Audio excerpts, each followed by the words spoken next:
Olá pessoal, vamos para mais um vídeo. Bom, no último vídeo eu deixei os testes 1, 2, 3, 4 para serem feitos, ok?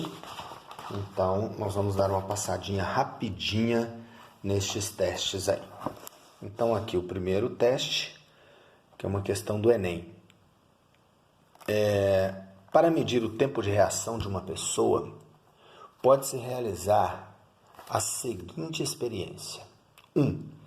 Mantenha uma régua com cerca de 30 centímetros suspensa verticalmente, segurando-a pela extremidade superior, de modo que o zero da régua esteja situada na extremidade inferior. A pessoa deve colocar os dedos de sua mão em forma de pinça próximo do zero da régua sem tocá-la. Sem aviso prévio, a pessoa que estiver segurando a régua deve soltá-la. A outra pessoa deve procurar segurá-la o mais rapidamente possível e observar a posição onde conseguiu segurar a régua, isto é, a distância que ela percorre durante a queda. O quadro seguinte mostra a posição em que 3 pessoas conseguiram segurar a régua e os respectivos tempos de reação. A distância percorrida pela régua durante a queda e o tempo de reação. 0,3 metros, tempo de reação de 0,24 segundos. Deixa eu mostrar a tabela aqui. 0,15 metros, 0,17 segundos. E 0,1 metro, 0,14 segundos. Bom, a distância percorrida pela régua aumenta mais rapidamente que o tempo de reação, por quê? Bom, aí a régua cai devido à ação da gravidade. E a gravidade a gente sabe que funciona como aceleração. Então, item C, né, letra C, a aceleração de queda da régua varia, o que provoca o movimento acelerado. Não. A aceleração é da gravidade, então ela é constante, certo? Então, alternativa D. A força-peso da régua tem valor constante, o que gera um movimento acelerado. Então, o peso da régua é a resultante que atua sobre ela. Então, se tem uma resultante igual ao peso, ela vai, então, adquirir um movimento retilíneo uniformemente acelerado, com uma aceleração igual à da gravidade, ok? Então, essa número 1 é a letra D. Cuidado só para não confundir com a letra C, tá? Então, 1D de dado. A questão 2 é o seguinte: 2 únicas forças, uma de 3 newtons e outra de 4 newtons, atuam sobre uma massa pontiforme. Sobre o módulo da aceleração dessa massa é correto afirmar que... Bom, no item A está dizendo o seguinte: é o menor possível se os 2 vetores força forem perpendiculares entre si. É o maior possível se os 2 vetores tiverem mesma direção e mesmo sentido. É o maior possível se os 2 vetores tiverem mesma direção e sentidos contrários. Ou é o menor possível se os 2 vetores força tiverem mesma direção e mesmo sentido. Então, gente, o que ok? Vamos fazer aqui a nossa representação. Então, este é o exercício 2, ok? Então, este é o exercício 2, que é o seguinte: nós temos aqui, então, a partícula. Vai ser aplicado 2 forças sobre ela. Então, nós temos 2 opções para ser maior ou menor. Se nós temos as 2 forças aplicadas na mesma direção e no mesmo sentido, o que vai acontecer? A força resultante que atua sobre a partícula nesse caso vai ser F1 mais F2, certo? Então, esta é uma situação.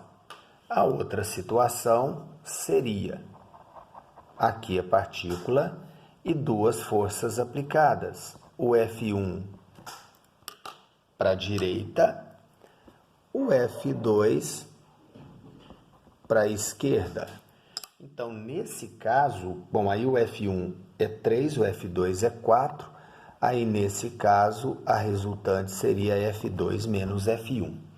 Então, observem que aqui nós estamos somando as forças e aqui subtraindo as forças.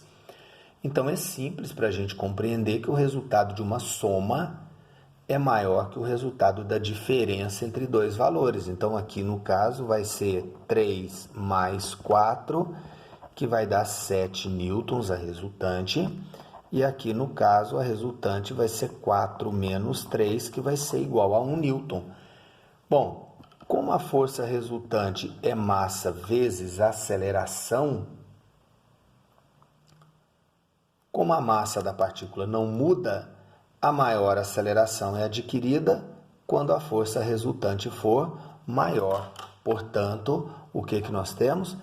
Que a força maior ocorre quando F1 e F2 têm mesma direção e sentido.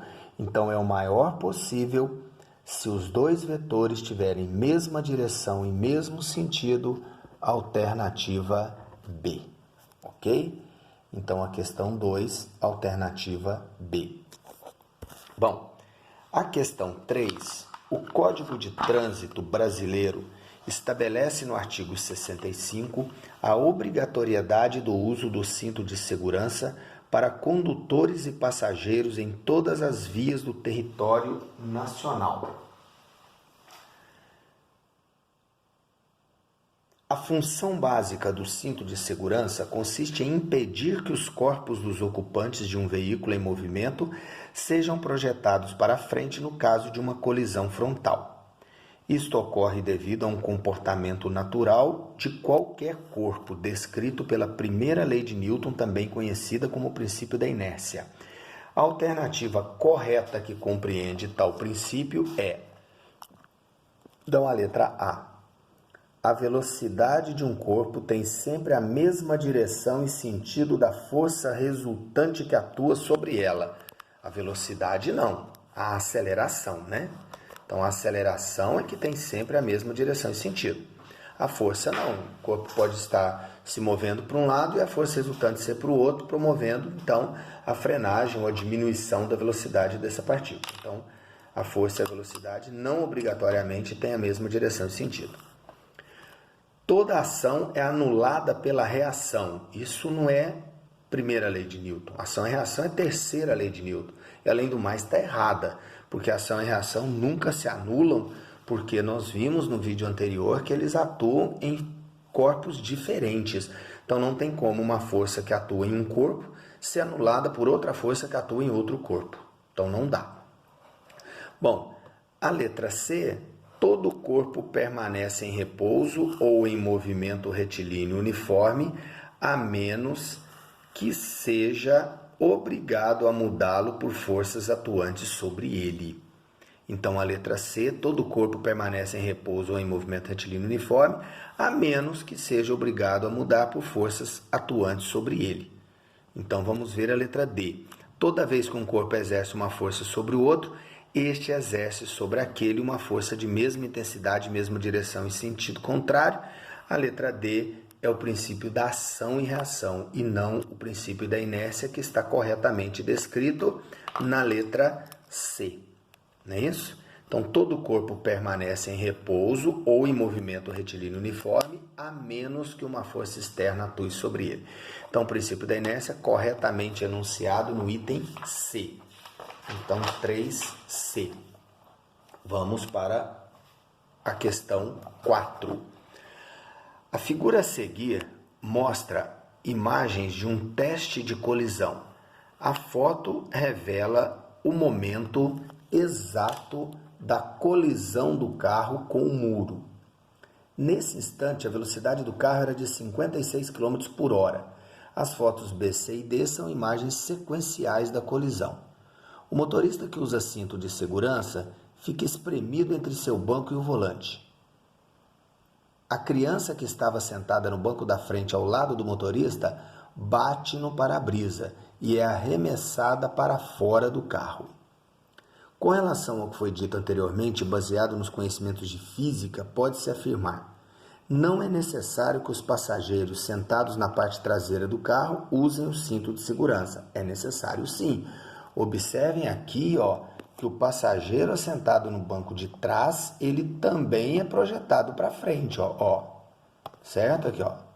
Tá? Então, o cinto de segurança prende o passageiro no banco. Se o carro parar bruscamente, o passageiro para também. Em razão da inércia, os passageiros são lançados para frente, como se observa nas fotos B, C e D. Bom, esse lançado eu estou entendendo o quê? Que ele continua o seu movimento ou que ele é arremessado por uma força? Então, peraí. Letra C. O cinto de segurança contribui para reduzir a aceleração do carro. Não tem nada a ver, né? A aceleração do carro está relacionada com a força que o motor impõe sobre as rodas, o movimento e tal. Então, está com cinto ou está sem cinto, a aceleração do carro não depende disso. O atrito entre o banco e os passageiros é suficiente para impedir que esses sejam arremessados para frente. Não, gente, o atrito deveria segurar, né? A gente não viu o atrito, mas o atrito deveria segurar e não arremessar. Bom, e a letra E, os riscos para os passageiros seriam maiores se todos estivessem usando o cinto de segurança. Pelo contrário, o cinto de segurança é exatamente para diminuir esses riscos. Então, gente, nós ficamos com a letra B e vamos entender esse lançados não como arremessado por uma força, mas lançado porque foram projetados para frente, uma vez que todo o corpo em movimento tende a permanecer em movimento retilíneo uniforme. Então, por isso que o corpo aqui, sentado no banco, quando o carro bate, olha lá, ele é lançado para frente, mas na verdade ele continua seu movimento retilíneo uniforme. Então, a número 4, a gente fica com a letra B de bola, mas entendendo que esse lançado não é arremessado por uma força, e sim continuar o movimento retilíneo uniforme por ação da inércia, ok? Então tá aí os 4 exercícios, os 4 testes que ficaram de tarefa do vídeo anterior.